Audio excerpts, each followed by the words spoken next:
Once again, we're back on Sahara TV, and in the studio today we have architect Abiodun Dabiri, the ANRP gubernatorial candidate for Lagos State. It's a pleasure having you on Sahara TV, Mr. Dabiri. Thank you. It's a pleasure to be here. As the election season is fast approaching, Sahara TV seeks to explore the alternatives and what their blueprint is and their belief system as regards moving the country in the different direction from what we've had. The question we've always posed to our candidates who appear on their program is, are Nigerians better off than they were 4 years ago? Clearly they are not. That goes without saying. All you need to do is look at your environment. Let's bring it closer to home. We talk about Lagos State. I don't think I was born and brought up in Lagos. I was born in Surulere. I lived my life there, then went to all my school, Government College Lagos, University of Lagos. I've always lived in Lagos all my life. I have never seen it this bad. I have never seen it this bad. We're not talking of what you're going to do. We are talking of what you've done in the last 20 years. We have the same party in the government for past 20 years now. At the next election, it's going to be 20 years of PPC. I've never seen Lagos this bad. Everything is just going downside. So I think that without a doubt, we need new thinking, new vision. Do you understand? Whatever vision they had 20 years ago when they started, clearly is not taking us in the right direction. What do your party see as a major issue that has eroded the common good of Lagosians, for example? Well, you see, it's simple. You have a situation whereby those in government, they take control of the state funds and use it to frustrate the will of the people. Clearly, that's what's going on. You take control of state funds and use it to frustrate the will of the people. Look, they control the media. They control everything. What they're saying, what you hear in the media and what you are seeing are two different things. So it's purely taking charge of state resources to frustrate the will of the people. You can look at the primaries that they did. It was a sham. There was no primaries. You don't need to be their party to see it. And I mean, it's a dress rehearsal for what's going to happen. So unless we just have to get involved as citizens. It's difficult. You're going to be, people are so stereotyped in one direction. Say, oh, no, you can't do it. Oh, Keniko, you won't win. Let's do it. Let's try. If you don't do it this time, we can do it next time. But we need to start that journey to that country of our dreams, or Lagos of our dreams. We're going back. Talking about getting people to get involved, yes, from what you just analyzed, what is your party doing to actually mobilize people and to work towards the common good instead of pandering towards the interest of an individual or this special interest group and Baba Sope, kind of thing? Well, you see, it's nice you bring that up. Our party in itself is a response of the people to the ills of what's going on. The motto of ANRP is, this is our own. Our party was created to give a voice to those who don't have a voice, create a platform for people to come in and fulfill their aspirations without any fear or favor. So the creation of our party is a response to that. And we have set up so many things. We have the Let's Get Involved movement. It's a website, it's online, you join. I mean, we give you information about your PVC, where you can vote, and we're creating a movement of people that, look, we need to take charge of our own affairs. If we do not, we will continue. It's 20 years of the same thing. We look around you.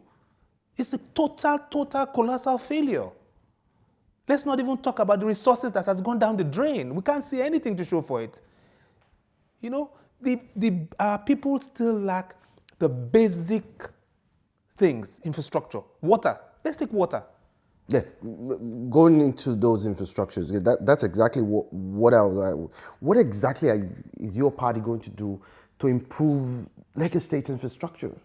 You're talking about roads, you're talking about transport system, and other infrastructure. Well, you see, I think that one of the greatest problems that we've had with governance is that the politicians have left the people behind and focusing on their own interest. If you have a government where the people are involved in decision-making process, the policies of government must be derived from the people. If you have that, you won't have this situation because the people will tell you what you want. You can't come one day and just have a brainwave and say, oh, we need a world-class bus station. We need a world-class terminal. When you haven't taken care of the basics, you haven't taken care of water, you haven't taken care of health, you haven't taken care of education. The state of Lagos State schools are deplorable in 2018. We cannot compete with other nations in the world. Look, the internet is making the world a smaller place. It's gotten smaller. You get on your phone, you can go anywhere you want in the world. But what are we doing to ensure that we are building people beyond the shores of this country? Look, the greatest problem of Lagos is you have rapid urbanization. Rapid urbanization that is pulling on the existing infrastructure. So if you don't have, first of all, you don't have a clear, defined role of taking care of making sure you constantly upgrade your infrastructure to meet the demand influx of people into your state, then you would continue to have decaying infrastructure. Now, we have a situation whereby they don't even bother about the infrastructure. They don't bother about it. They're not really doing anything about it. They're focusing on creating more infrastructure. Why not appreciating and ensuring that you maintain the ones you have? Now, yes, there's population growth. It's an argument that they can make. But I must tell you that, look, it's not peculiar to Lagos. Most of the mega cities in the world have that problem. And it's not rocket science to solve it. It's easily solved. You need to create nodes so people do not definitely need to travel to the center to get work, to do shopping. It's not rocket science. We cannot, I mean, it's not a shame that, look, people in Akuwonjo, Egbeda will travel to Victoria Island. People wait up at 4 a.m. in the morning to get there and get back at home at 12. You see, I think that we just need new thinking. Now, one question that often comes up is what differs, your party, for example, help our viewers differentiate what makes your party different from the mainstream PDP, APC that's been paraded for. We see, ANRP is the only party in Nigeria that has no godfathers. We are strictly crowdfunded. All our activities are generated by donations and contributions by members. So definitely, if we get into government, there's no pressure. The only people we have to be accountable to are the people who contributed the money to grow our party. Now, how would your party mobilize the grassroots movements of integrity to stand up to the political machines of either party that have sold out?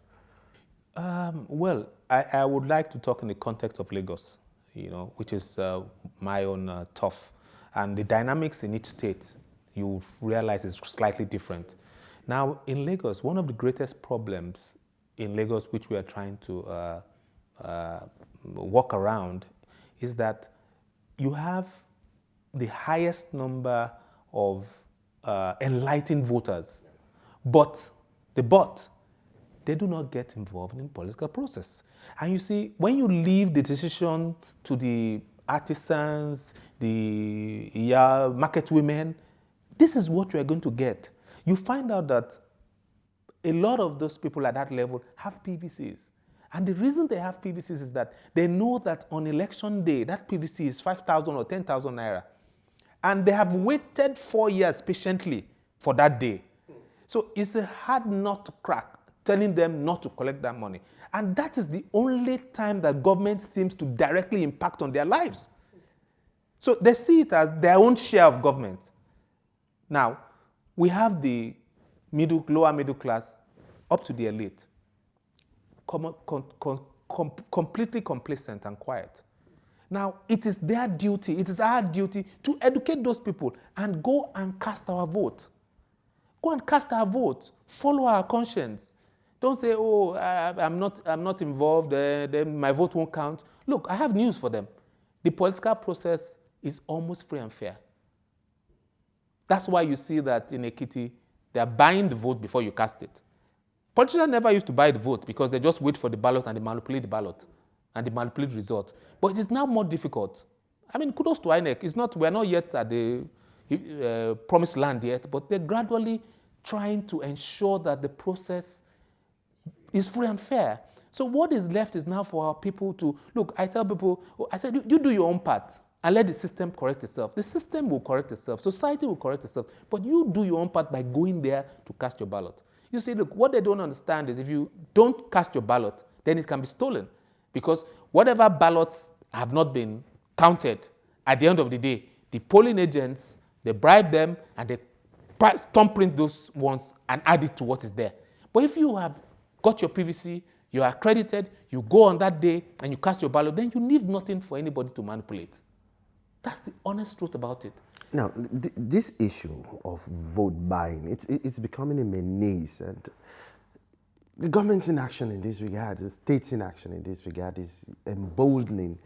I mean, the APC and PDP, what is your party specifically going to do to ensure that, I mean, it's addressed? Well, you see,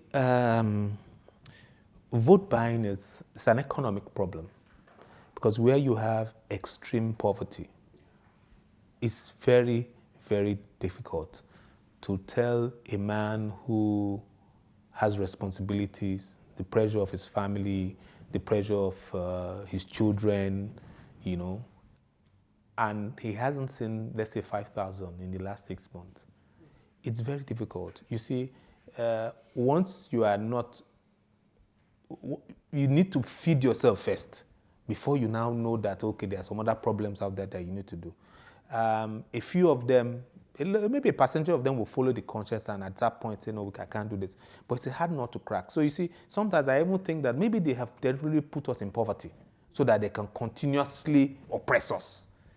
Because they know that if I give you good education, I give you good health, I increase your standard of living, then I can't manipulate you. You now begin to have an independent mind.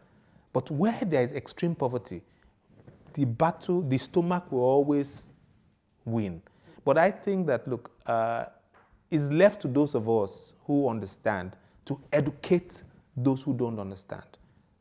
By the time we have those of us who understand and we take a percentage of those ones, then we may be enough to make a difference. Usually our viewers ask us to, once us to ask this question, a major argument given by people who agree with your politics, your party policy, more than they agree with the mainstream APC or PDP. But instead, they are actually using their time and energy now to elect them, is that there's a very remote chance that your party could win this election. Do you really think that your party can win in the forthcoming elections, and how prepared are you? You see, one of the cardinal points of ANRP is that ANRP is not a party for 2019 elections. ANRP is a party that has come into the political space to start the journey, do you understand, of this country to abundance and prosperity. We need to start that journey.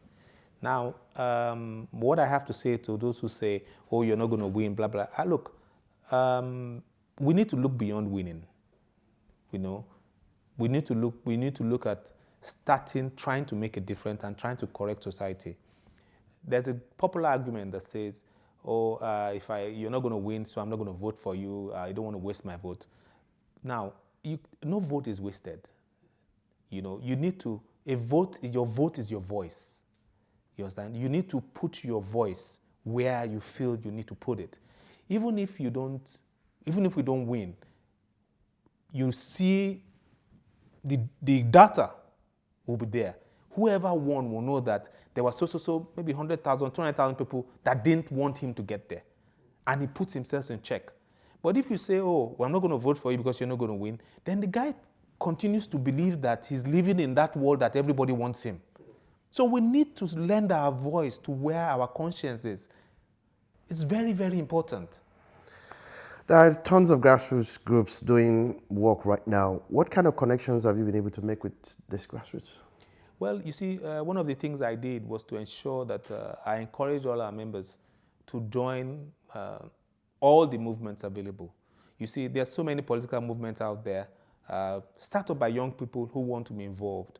But to be involved in politics, at some point you need to get involved in a political party. So we joined all these movements and trying to sensitize them. And we know that when the time comes to get involved, join a political movement, because they already see us as part of them, it's a natural progression. So finally, if there were one piece of advice that you could give to Nigerian youths at this point in time, and as the election season gets near, what would that advice be? Well, I'll tell them that the future is now. Don't let nobody tell you can't do it, because you can. Your vote does count. Get involved, in electing the leaders you desire. If not, our country won't change. The old guard can do better. We've seen what they can do. They can't do better. They come from an entirely different period. They can't even fathom it. The way they think, they're stuck in their ways. So unless we need new kind of leadership. 1 + 1 is 2. Nobody tell us 1 + 1 is 5. No, 1 + 1 is 2. It's not rocket science. The youth are not too young. If you're old enough to know I'm hungry, I need to eat, then you're old enough to take a decision. So let's not believe the narrative. Let's not believe that mind game that you're not too young. You have to be 60. No. The future is now. We need to get up and get involved and do it. We need that feeling, that can-do spirit. And we have it. We have brilliant minds in this country.